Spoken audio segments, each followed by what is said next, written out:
you seen any interest in some of the community members wanting to start their own garden, or?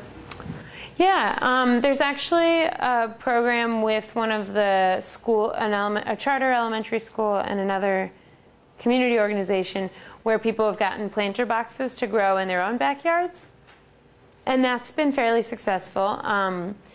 And in general, I find that it's often the older generation and a lot of people who have immigrated from the South, or migrated from the South, who are really enthusiastic about agriculture.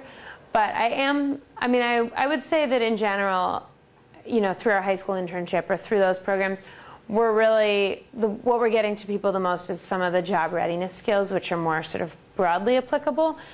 I don't think we're at the point yet, and this is something we struggle with, of like, yes, I want to be an urban farmer when I grow up, because the reality is that I know about 2 employed urban farmers in this entire city, and all the rest are volunteer or very, very part-time. And so I think the challenge is, in order to build more enthusiasm for that, there needs to be more viable career options. So it's sort of like building the career track along with building the training and somehow keeping those going at the same speed. So, I mean, I would love, you know, when we do our hiring and we put the word out, if we want somebody who has agricultural experience, our options for hiring within the city are just extremely limited, or tend to be people who've relocated to the city but are not from Baltimore. And my goal or my dream would be, in 5 years or 10 years, we put out a job posting and there's a bunch of people from Baltimore who would be qualified for that job. So it's just a question of growing those things at the same time. Do you guys have the capacity to have plots? Yeah, so in Clifton Park there's another, it's called City Farms, not to be confused with Big City Farms, but they have sites in a number of different city parks, and they have a more traditional like plot that you can rent kind of thing.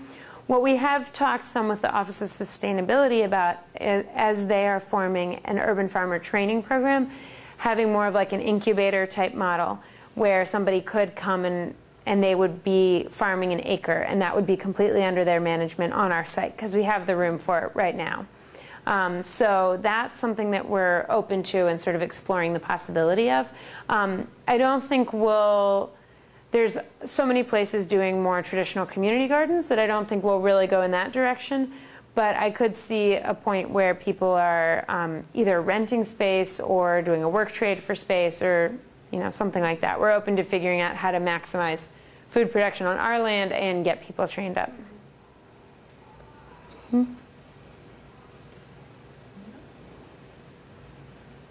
Cool.